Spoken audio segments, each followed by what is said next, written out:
You know how sometimes you're looking to really understand something complex, Yeah. to get past the surface level stuff? That's exactly what we're doing today on the deep dive. Hmm. We're tackling a really fascinating area within counseling psychology.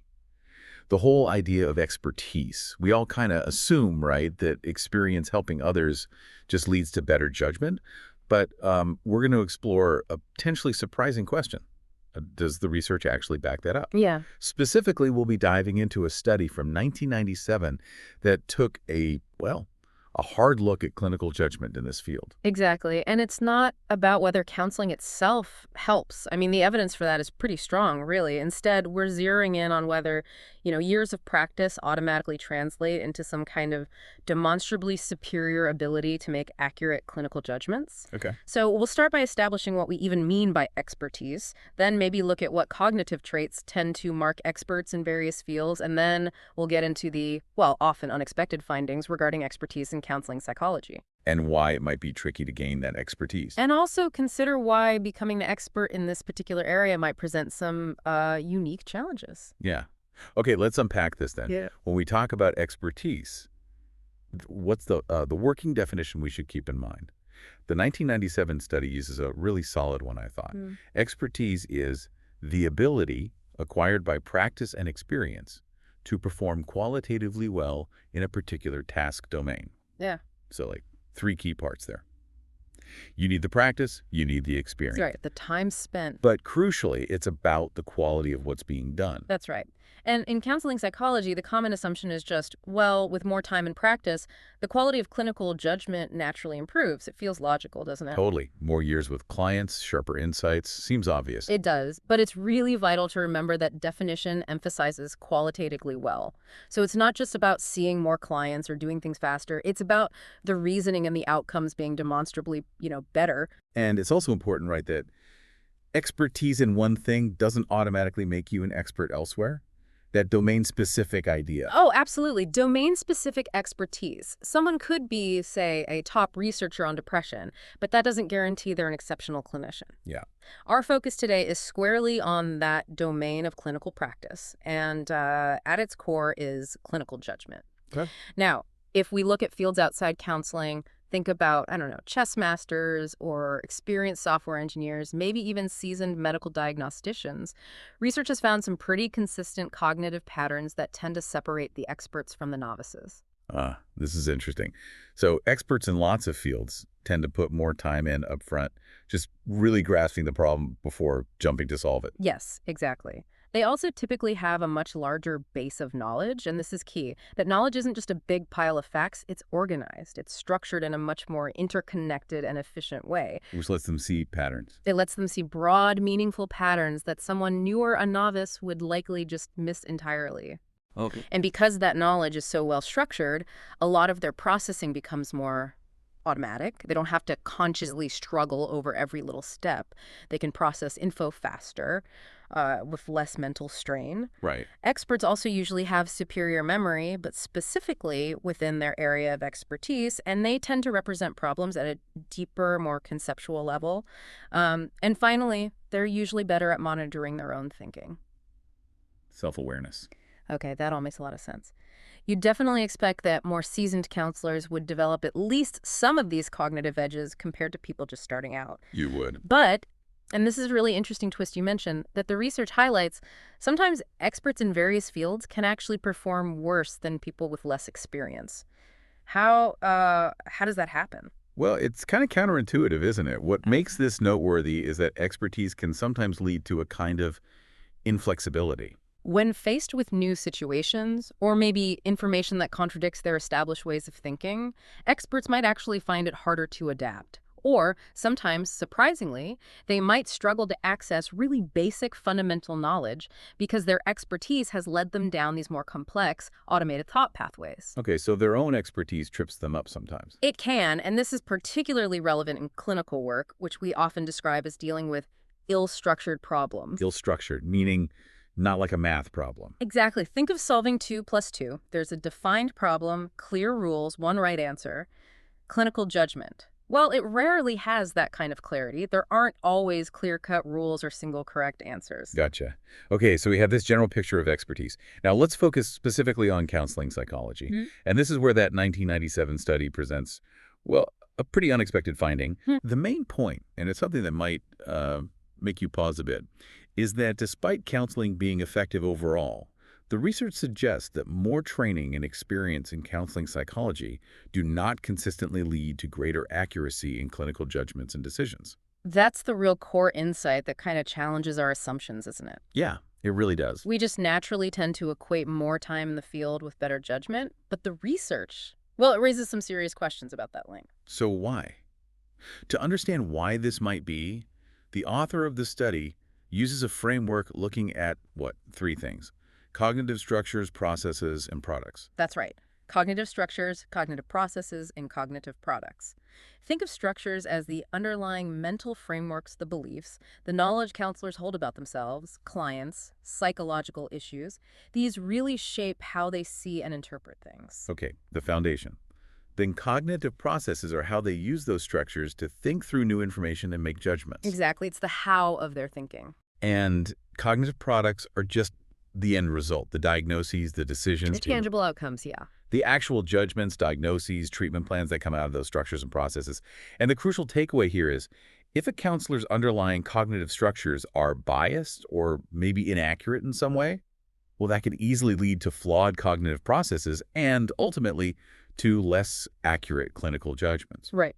And the research points to some really interesting examples of how these biases can actually show up, like labeling bias. Ah, Studies have shown that just slapping a label like client on someone can lead even experienced counselors to see that person as more disturbed, even if their observable behavior is exactly the same as someone not labeled. That's kind of startling. it really is. And the research also flags potential biases related to a client's status in society, or if their values are really different from the norm. Like social class. Yeah, studies have suggested factors like social class, client values. They can sometimes lead to less favorable evaluations. There's also been evidence of bias against people with intellectual disabilities, or those from lower socioeconomic backgrounds in diagnostic decisions specifically. What about race and gender? Well, the findings are a bit more mixed, actually. Some studies do indicate potential biases, but others show less of a direct impact on core clinical judgments like diagnosis or prognosis. It's more complex. And it's not just about the client, is it? The study also mentions how the counselor's own stuff can play a role. Oh, definitely. Like older research suggesting a counselor's personality or even their preferred theory, psychodynamic versus behavioral, say, can subtly shade their judgments. That's a crucial point.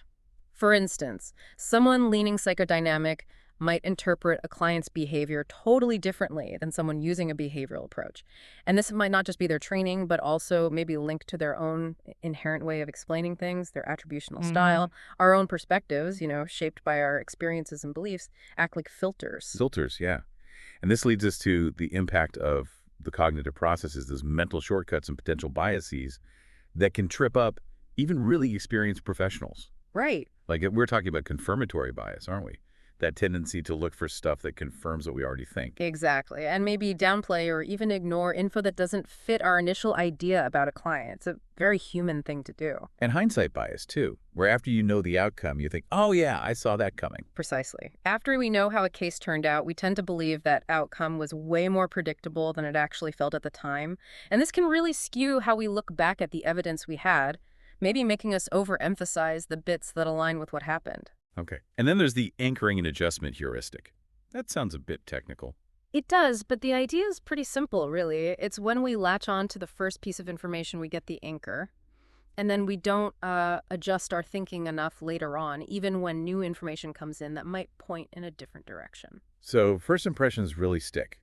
They can disproportionately influence later evaluations, yeah. It's been observed in clinical settings. We also need to think about the representativeness heuristic, judging likelihood based on how much something matches a prototype.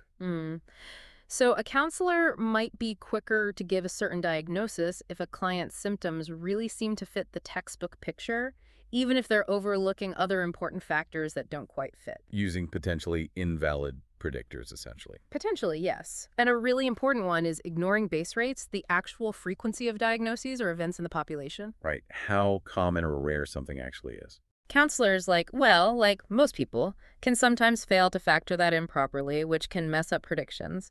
They might also not fully consider the limits of their assessment tools, reliability, validity, or they might forget about regression toward the mean. Regression toward the mean, where Mhm. extreme scores tend to get less extreme over time. Exactly, misinterpreting those fluctuations. It's almost like our brains have these built-in shortcuts that are useful day to day, but can actually lead to errors in complex clinical judgments. And the availability heuristic, that's another one, right? Definitely. Where we overestimate how likely easily recalled events are maybe things that got a lot of media coverage. So a therapist might worry more about a rare event because they just saw a dramatic, publicized case. They might overestimate the risk, yes, simply because a similar, vivid example comes readily to mind. The research basically indicates that even with tons of training and experience, counselors aren't immune to these cognitive biases and potential processing errors. Which brings us back to the critical question. What does all this mean for the actual accuracy of their clinical judgments? Right, and the consistent finding based on, numerous reviews and studies going back decades Mhm. is, well, it's that more clinical training and experience don't seem to significantly improve the accuracy of those judgments. That's pretty significant. It challenges so much of what we assume. You're saying studies comparing experienced clinicians to trainees or even untrained folks on specific judgment tasks, Mm. they often find surprisingly little difference in accuracy. It's a conclusion that's been reached again and again by different researchers, even highlighted by groups like the APA. The evidence just doesn't strongly back up that intuitive idea that more years practicing automatically equals more accurate decision making. Wow. Now, it's really important to stress, like the 1997 study does, this is not a knock against the overall effectiveness of counseling itself. Therapy helps people. Right. This is specifically about whether expertise and accurate clinical judgment develops reliably through experience alone. And the evidence suggests maybe not as much as we think. Okay, so why? Why wouldn't clinical reasoning get better with practice like, say, playing the piano or doing surgery? Well, the study points to a few key things. A big one is the lack of immediate, clear feedback on judgment accuracy in the real world. Ah, okay. Unlike hitting a wrong note on the piano, you don't instantly know if a clinical judgment was wrong. Exactly. Therapy outcomes unfold over time. They're affected by tons of variables outside the therapy room, and it's often really hard to directly link one specific judgment to a definitive outcome, positive or negative. Yeah, it's rarely simple cause and effect. And like the study says, clinical skills, this super complex cognitive process, is not just muscle memory. Right. You can't just practice your way to perfect judgment if you don't get reliable signals about what's working and what's not. So the conditions needed for really learning from experience, like knowing what an error looks like and getting immediate feedback, those are often just missing in clinical practice. They often are, given the complexity. And this can lead to a tricky situation where professionals might genuinely believe their judgment is getting sharper with experience, Even if it's objectively not. even if the objective evidence doesn't really support that belief. And this feeling can get reinforced by our biases, maybe some self-fulfilling prophecies, and just the ambiguous nature of the feedback we do get in clinical work. It's easy to misinterpret.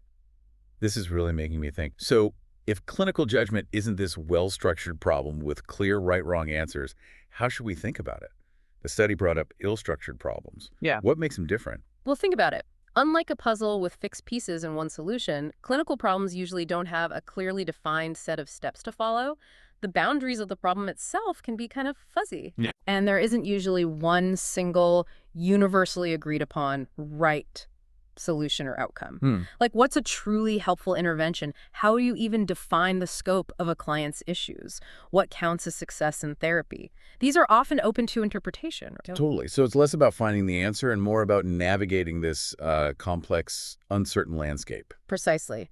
And in that context, in the context of these ill-structured problems, maybe our traditional idea of expertise, the one focused purely on accuracy, maybe that needs to shift a bit. Shift how? Instead of only looking for demonstrable accuracy improvements with experience, which, like we said, the research doesn't consistently show, maybe we should consider other signs of expertise in this specific domain. Like what? The study mentioned Voss and Post's idea. Expertise in ill-structured problems involves things like being better at breaking down big problems, Yeah, breaking them into smaller, manageable parts. selecting relevant factors when there are loads of possibilities, having a bigger, better organized knowledge base. Those still sound kind of related to accuracy, though. They are related, sure. But the crucial distinction the study highlights is that for these ill-structured problems, the ultimate measure of expertise might not be accuracy in that traditional sense. Instead, it might be the ability to construct a really compelling, coherent, and persuasive story or explanation for why you chose a certain course of action. Ah, okay, I think I see the shift. So a more experienced counselor might have, like, a bigger toolkit of theories and techniques. Right.